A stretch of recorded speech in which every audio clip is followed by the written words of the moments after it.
global market force. The global market force is not only because the market is big, but also because your products have to compete with others. Okay, compete with other brands. So sometimes you have to make sure that you have enough competition, especially you want to compete with local companies. So that's another driving force that you decide to have a overseas branch there, right? Such that you can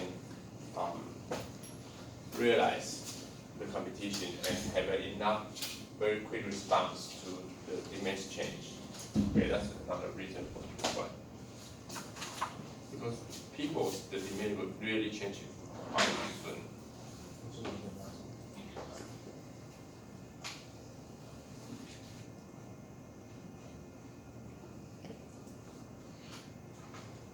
And well, we mentioned already about the costs for the cheaper unskilled laborers, and also they will ask for the cheaper skilled labor as well. Now another the driving force for the company. Especially the mobility is quite cheaper at this moment, right?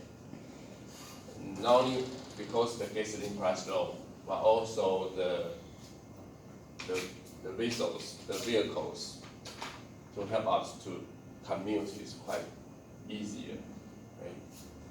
In that case, the knowledge also spread very smoothly, very fast, and thanks to the internet, okay, the know-how, the knowledge will, with the people have a capability to learn, they will be easier to train than with the certain basic skills.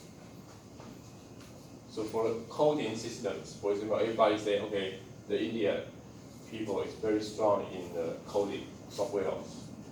But to me, it's not always true. Don't believe that. Okay. That's hard really because they have a so huge population. Okay, of course their fundamental training for that one is good. It's good. That's part of the reason. But with these two together, making people feel oh they have a lot already, and also because the culture for them. Okay. Maybe it's not 100% correct, but the information I got is that in the Indian, they always like a female to be doctor and a male to be engineer. Okay, so that's three forces get together. Okay, the culture, the society value, the fundamental training for the mathematics. Okay, and the science. And another one is the population, so huge. So they generate with a lot of potential laborers good for the computer science. But well, if the other country, the other areas have this kind of a similar force, they will also have a computer science people there, right?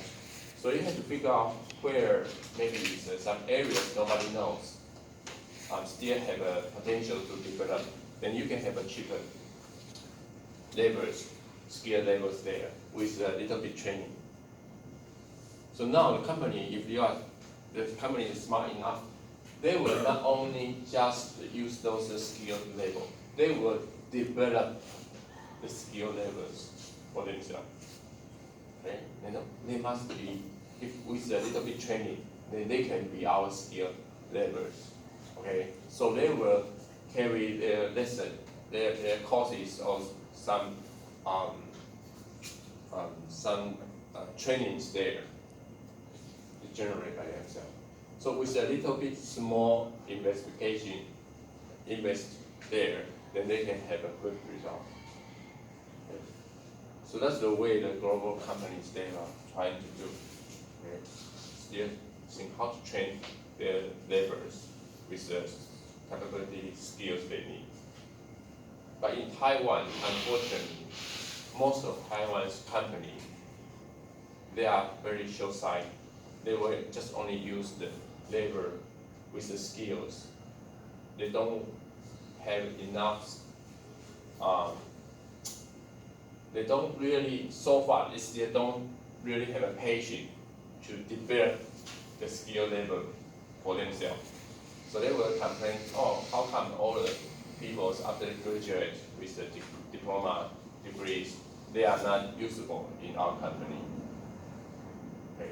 When they go into, so when you go to interview with them, those kind of domestic company, and the last two questions will always be, what kind of salary you expect, right?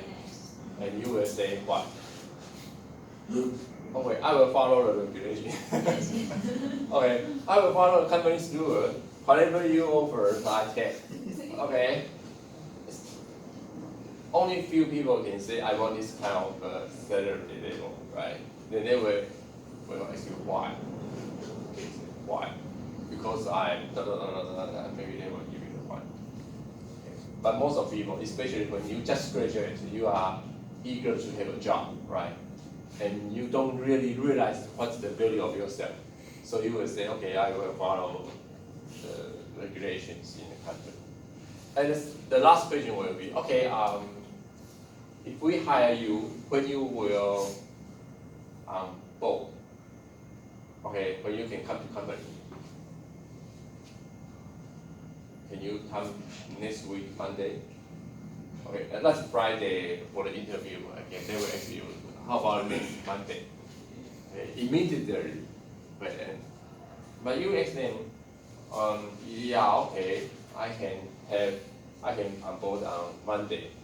Then you will figure out, well, when you on board on Monday, and Tuesday you are already online, on operation line already, okay, start to work. But as I know, some of the companies, especially the company, they are not doing in that way. Okay, they will say, well, how about you come to companies 2 months later? Because I know you just graduated, maybe you need some time to have vacations, deal with some family issues. So, well, I will start the job in 1 month. Okay, they will give you enough time to deal with your own person because you want to finish the previous stage and you will start the next stage. So they will give you enough time to prepare for that. Then they will tell you what kind of job you will have. But instead of the operations, instead of officially job, they will say, okay, I will give you 6 months training. Okay, the first 2 months is you will in this department. The next 2 months you will in such department. And so I will give you 2 months is before the job, so you can prepare. What kind of a training you will have facing. Yeah. So that's kind of a long lead time for you and prepare for that. That's a good company. That's why they are cooking, they are cultivate their own labor skill, laborers instead of use the. So in Taiwan, most of the company we want to use experienced people. Okay, the people with experience. So if everybody is experienced, how come? For the newcomers, how they start to have experience? There's no way, right? Everybody want to use experience, then how to make the new people have experience? There's no way, right? So that's a different thinking of the company. Okay. So just mention that sometimes if you are always purchasing the low cost, the low labor cost, it's not a good thing. Okay, because you are making your labels in that layer only.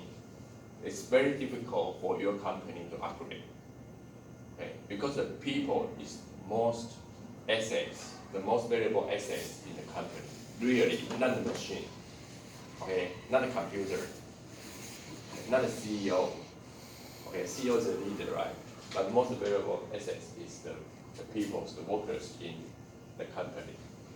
Okay, if you have a good high quality workers there, then I mean no matter what kind of products you decide to do, they will make it, they will deliver for you. Okay, if you have a very low end the laborers, then even you have a high quality, you have a good design of products, they cannot make it. For example, like an iPhone, they say I want this kind of products. Who can make the iPhone to satisfy their requirement? The best skilled people can do that. Okay, because they are not only export they are not export low quality, they are low cost, they are export high quality. Okay, small size, the high performance function. Okay, and also have to be very beautiful. Okay, the art there. Okay, my wife gave me a gift. Okay, the iPhone ear set, the wireless set. I always don't want to buy because it's too expensive. I said no way. I was okay. I buy it in a promotion. Okay, the very low cost in the Costco. So it's that price. And I put it there. I still don't want to use it because I think it's too expensive. I don't want to use that one. 2 days ago, I opened it. I feel wow. Before I use the one, I feel wow, it's so fancy. It's just earphone.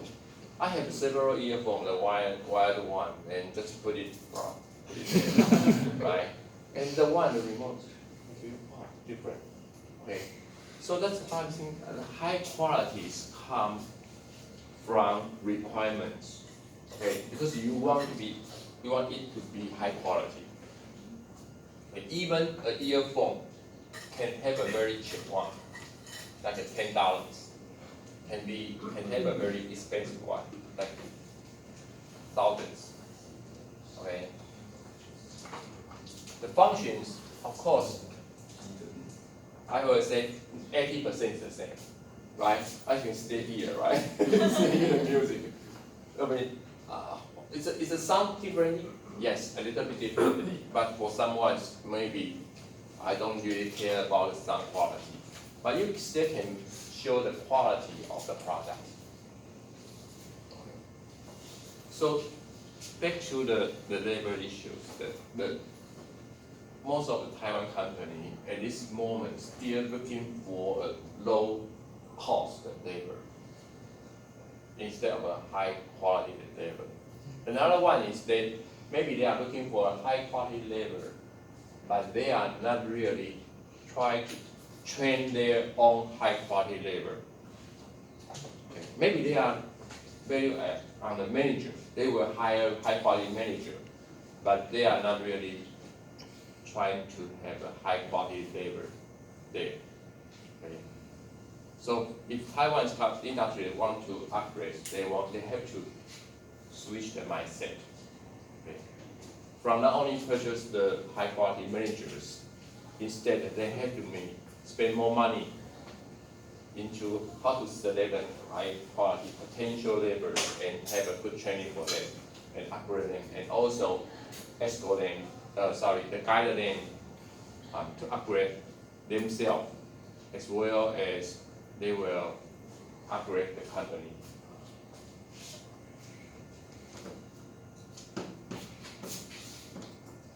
My son is so lucky. He had a very good job he's a mechanical engineer. So he got his job 1 year before graduate. Okay, the company offered job 1 year before.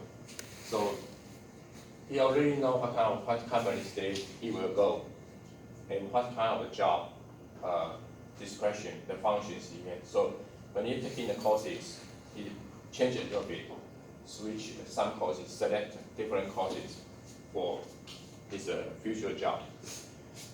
And when he on board, he spent 1 year in different branch, different departments to learn skills. And after the 9 months, and he go back to his the department who really original hire me. He said, okay, I will put you in the different departments, and remember you have to come back. Okay.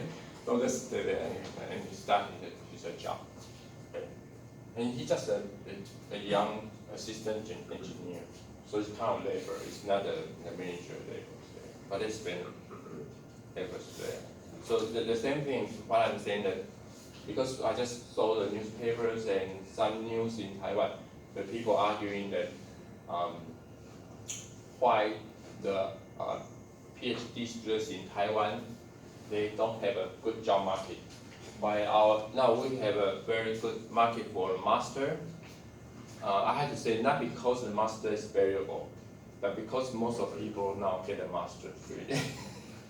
Okay, that's true. Okay, not because our undergraduate students is better, that's because most of people have a bachelor degree. Okay, almost if you want to go to the university, 99%, 95% you can have a bachelor degree. If you want to go to a master degree, master program is, I won't say that, but at least the 30–40% can enter the master. So that's why you look like okay, our employees' degree levels going up. Because everyone have a bachelor degree, and a lot of people have a master degree. So that's why it looks good. But the problem is, how about a PhD degree? If you want to have a high research, high technology company, you need researchers. Okay, the research comes from the master degree and the PhD degree as well. So first, we have to make sure that all the master degree students have a strong ability in doing the research. Not just only spend 2 years and get a degree. That's the first thing. The second is for the PhD students, okay, they can go to the industry to do the research with the company. And company complain a lot. They say, well, we don't know how to hire PhD students because in our company we don't have much PhD people here, okay? So we don't want to hire. That's so wrong. That's so wrong, okay? 2 weeks ago in Taipei's exhibition, a show for the higher education technology show, I run into my students. He owned a factory. I remember 10 years ago, he was sitting in the class. I know his company is a lighter company, okay, doing the smoke lighter. It's a very simple one, but actually it's not. It's a high tech because he just only use the lighter. He's doing every equipment they can put in the lighters. Is so cheap, right? $10, $20.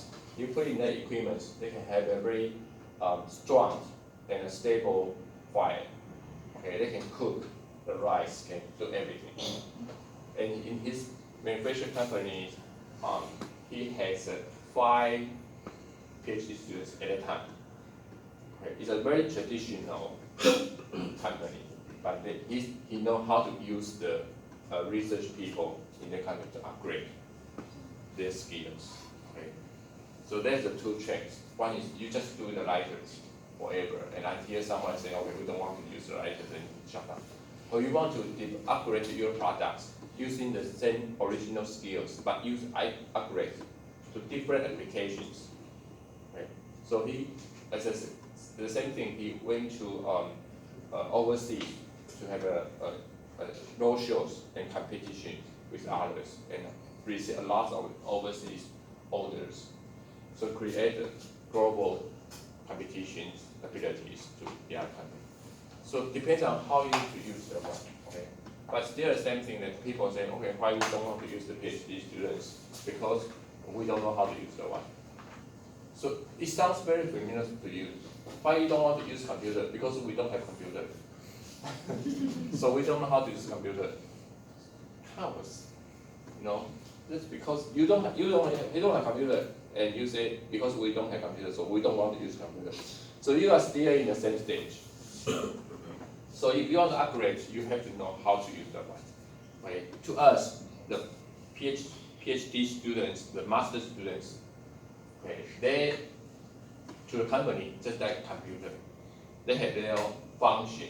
So you are a user, you have to know how to manage the one, how to use the one. So first, you have to know the function of those people, the laborers, but you don't have to understand how the computer works, right? All you need is to know how the computer can work for you. Okay, instead you don't have to realize, open the box and to see how the circuits works. You don't have to worry about it. Just as long as you remember to plug in the electricity, okay, turn it on. Okay, you have to pay the money and make sure the computer is going wrong and you get buy another one and use another one, right? But if you just buy a computer, you don't know how to plug in, you don't know how to use it, you don't know how to operate a computer, then you will feel it's so expensive and useless to you. So that's the very key issues that I found out that some companies, they don't know how to use the which one? They don't know how to use they still complaining there's lack of the skilled laborers, but they don't know the problem and how to solve the problem. Okay. Anyway, in here, we have more issues in here to talk the subtle regulation, okay, the local content requirements or the voluntary restrict. The big issue is here, the tariff system. Okay. When you want to go to overseas to establish a branch there, you have to hire someone, okay, or at least have someone very familiar with their local tax system. Otherwise, you will get yourself in trouble. Okay. And not only the tax, also the tariff, okay, the trading system, the systems, they will save you a lot of money. Okay. And we talk about why people want to go global training. But in here we talk about the risk. Okay, they have several risks. Especially we want to have a very not only cost reductions, also the lean manufacturing just in time. They require that you have to respond very quick and make sure everything is so precisely in the area. However, they have a lot of unforeseen disasters, these kind of issues. Okay, that's why we say that unknown to know. Okay, the natural disasters. Okay, a lot of issues there. Something that you are really uncontrollable, you don't know until you saw the whole pictures and you realize it really is a trend in the area, just a accidents. You have to distinguish the accidents and the trend. Okay. For example, I think you have experienced the earthquake in Hawaii already, right? Yeah. How about that? Used to it, right? Yeah. Yeah. Because when I talk to the foreign friends, the visitors, they would say, okay, you have to come to Hawaii, okay, the most beautiful in areas. They said, Hawaii, the earthquake areas. I said, no, the earthquake is not really a big deal. Okay, actually, it's no bother us at all. But that's the kind of the image they had. Okay, that was so the same thing. The earthquake in Hawaii kind of trend, right? It's always happen. But the earthquake in Taipei sometimes, but people don't realize that actually the damage of the earthquake in Taipei is more severe than in Hawaii. Okay, so you have to be careful of these kind of issues. That the hurricanes in the middle of the American United States, that's very severe. Okay, the wildfires in California. Okay, the lucky thing is they always burn the rich people's house, and they are affordable for that. Okay, because they pay a lot of money for the insurance. To them, they just, oh, okay, it's burned. Let's buy a new furniture. So I said, oh, all my life is gone, right? So it's quite different. So anyway, they are get used to that. Okay. But the local people get used to that kind of issues. Doesn't mean the foreign company will get used to that.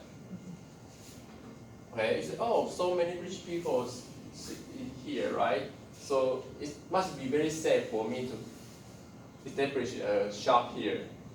Unfortunately, it's not, right? Because every 2 years they renew their house, but you are not affordable to pay the rent. So you have to be really careful to understand what's the real situation there. And that's unknown.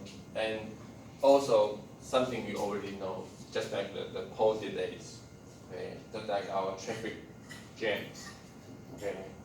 The Jakarta issue, right? When you go to Jakarta, we always know, well, every morning you go to visit one school, that's the next one. Okay, the afternoon you can visit another universities. You cannot say, oh, okay, only 10 kilometers, then it's easier.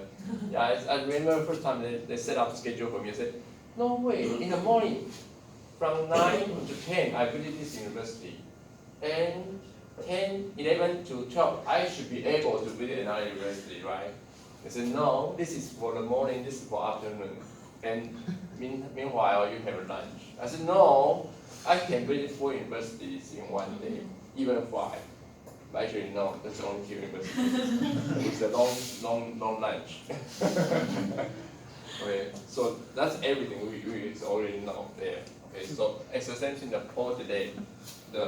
When you ship in the goods, you have to estimate the possibility delays, and also the market change, then the supply performance. That's a lot of risks you have to take into account. Of course, now we trying to have a precise forecasting, but the forecast accuracy, that will be a big problem. It's not about the weather, it's in here about the demand forecasting. One of my friends here has a business, electricity device business in China. He's a top manager there. And I asked him something, what's the difference between the market in China and in Taiwan and in the other countries, in the United States or in Europe? He said, that's totally different. He said, when the economy going down, okay, even in Taiwan or in Vietnam or in Europe, your sales amount, your order amount is like you will drop 80%. Okay, even the worst 70. Okay, you will drop to from 1 to 0.8 or to 0.7.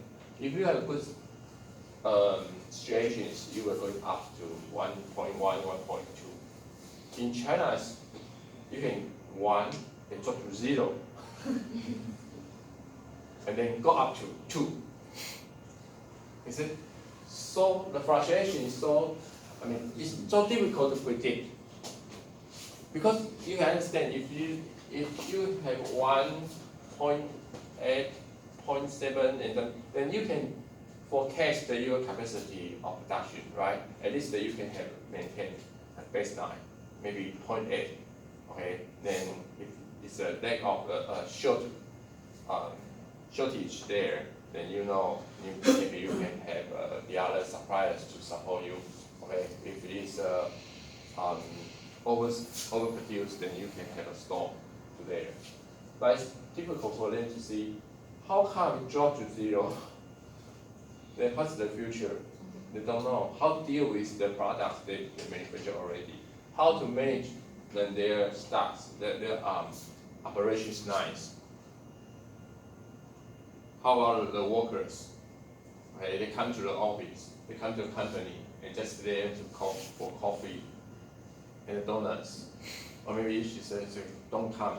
Okay, I will still pay you. At least I don't have to pay extra donuts and coffee. Right? So that's a very new situation for them. Okay, so the forecasting accuracy will be a challenge, and also some companies the market is more reliable. Okay, once they give you the orders, they will stick on the order. They give you you have a contract, they will stick on the contract. Maybe a little bit minor change, whatever, but some company will not. Okay, they give you even if you have signed a contract, they will say, okay, no, okay, you can show me, okay, because I don't have money to pay. Okay, then even if you have a contract, it doesn't mean anything. There, so that's the troubles for them. So that's the risk. Okay, so it's not all the companies. If you have a high profit, even your business model can copy from one area to the other area. Doesn't mean you have to go to the international markets. Okay? But as we mentioned, they had a lot of advantages to go become a global logistics. Okay? Because you can purchase the low cost for the components, the raw materials, the labors.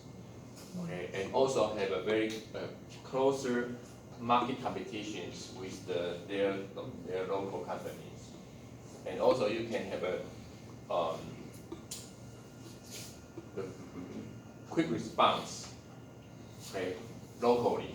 However, they have another disadvantage that means that you need a longer lead time, and sometimes you will respond slowly. Because it depends on your neural systems, how your neural systems become your information systems for that one. Okay, sometimes if you don't have enough very good information systems to control, to pass the information, then you will become a dinosaur. Okay, maybe that happened. They already have the information there for 2 weeks ago, and your brain, your central doesn't receive the information. So the response time will take much longer. So it really depends on the information systems. Yeah. Okay. But not only the information systems, about once you have information, you still need to take action. If remote, the local is easier. Okay, for example, I need a pizza. I will say, okay, I'm hungry, I need a pizza. So I go to, okay, maybe 40 minutes later, I can have a pizza. But if you are hungry, I say, okay, you go in Paris to buy a pizza for the people in Paris. Okay, maybe it's 2 hours. Okay, because nobody takes you serious. Right? They will say, I have another thing to do. Okay, so the people in Paris, even you put an order for him, that means he will have a pizza immediately. Because something you can do immediately by yourself. But once you ask the people remotely to do that,